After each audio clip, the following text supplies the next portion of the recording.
The FBI has launched an investigation into what it's calling a targeted terror attack in Boulder, Colorado. Details are still emerging. We have these pictures just in from social media. What we do know that is that a man began setting people on fire near a mall. As you can see, this happened in daylight. This footage shows people fleeing the scene. Grass in the background can be seen on fire. An exact number of people injured is unclear, but their injuries range from minor to very serious. The suspect has been taken into custody by police. The initial callers indicated that there was a man with a weapon and that people were being set on fire. The initial response by our officers, we were on scene very quickly. When we arrived, we encountered multiple victims that were injured with injuries consistent with burns and other injuries. The motive of the attacker is still unknown at this stage. There was a group of pro-Israel people that were there in a peaceful demonstration. I wouldn't even call it a protest. I believe that happens frequently down here. They were there in that area. We are looking and actively interviewing victims and witnesses to determine if that group was targeted or others, and we just don't have those answers yet. Joining me now is former FBI agent Tim Miller to try and get a handle on what could have unfolded here in Boulder, Colorado. Tim, thanks so much for your time. Of course, we have limited information. The FBI investigating. They've called this an act of terror. What are you looking at here as we try and piece together?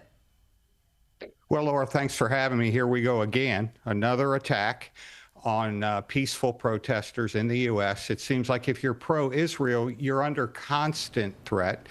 In this case, a very sick individual. Some news reports have identified his name as Mohammed Soliman. Had a shirt off, had Molotov cocktails in his hand, and began throwing them indiscriminately. What we know is that several people have been burned, including children. They were thrown into the middle of the crowd. And of course, now the investigation begins as to motive.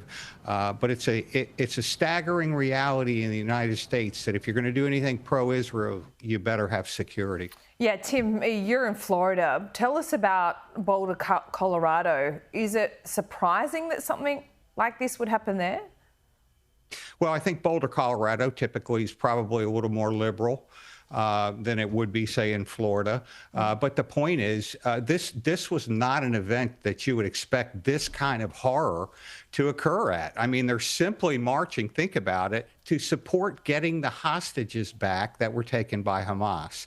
And the fact that lone individuals are targeting events like that, it's very concerning to us. And I know it's happening in Australia as well, Laura. Yeah, how big a problem is this in the US in terms of the simmering tension under the surface?